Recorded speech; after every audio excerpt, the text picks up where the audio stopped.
Hey everyone, we are looking today at some more mobility and release work. Looking into the thorax, this top's quite appropriate. So that's the rib cage area, and we're going to be using the two massage balls here. I've got yoga tune-up balls here at the moment. And also something to pop your hips on.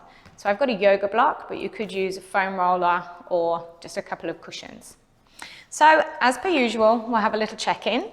So just have a little rotate, right and left, just feeling what's the rib cage like. Maybe have a check-in with your breath. How much expansion have you got? And have a check-in with your shoulder motion. So how high can the arms go overhead? Also, how much motion have you got out to the sides? The two balls together in the little bag are going to go either side of the spine on the muscles here at the back. And we can move them around. So I'm probably going to start in the middle of my rib cage. So just resting there. Now if you want to, I've got a couple of options here. We can actually rest the head on the yoga block here. So that makes it less violent coming in on the balls. And then you can do releasing here. So we're just going to start off just melting, allowing the body to settle onto the balls. So remember, as soon as anything comes in, it's quite pokey, sets off a small alarm system into the body. So we need to accept this pressure. We're then going to come into a pin and mobilize technique. So we're going to use the pelvis as a driver for the motion.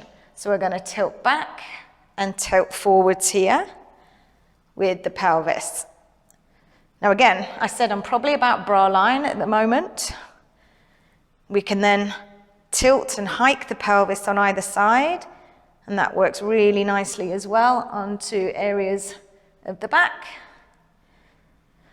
I can also rotate my legs nice and gently.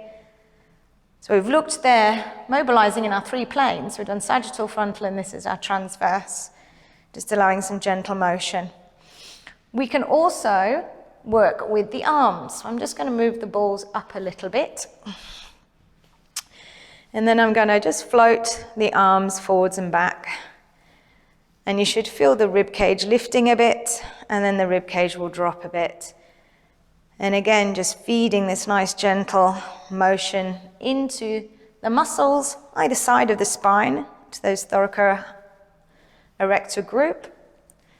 You might want to just work with one arm, giving a little bit more of a transverse motion. You can bring your arms out to the side as well.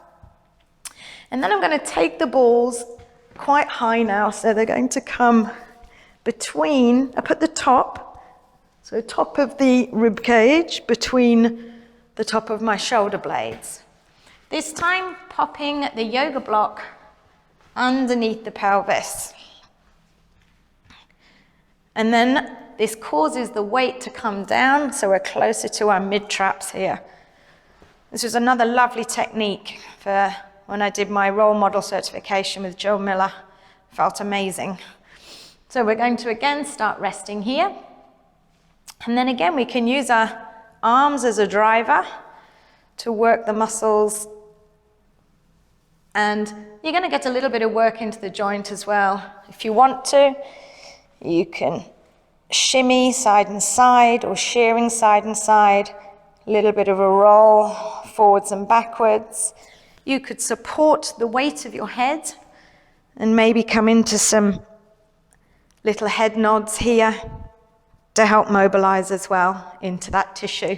If you want to as well, you can always add in driving from here. Don't do work with your head unsupported. The head's super heavy. It's probably about 1/7 of your body weight. So you want to support that while you're doing your mobility. And then after we've done that, the all-important reassess. So checking in with rotation, checking in side flexion, what's your access to breath like, and then shoulders. Oh yeah, that feels so much better. So, and you might find as well that You're like, oh, my shoulders feel good. I've still got a little bit of tightness here. And then you can go and look at one of the shoulder releases or the forearm release videos. So I hope you enjoy this. The thorax is an area of so much tension for us when we're moving around. So this is a really nice exercise to do. If you don't have one of these nice balls in a bag, you could always just sellotape 2 tennis balls together. Just remember, you want balls with a little bit of give in them. You're a soft system, so you don't want to come in with something too pokey. Enjoy, guys. See you again soon.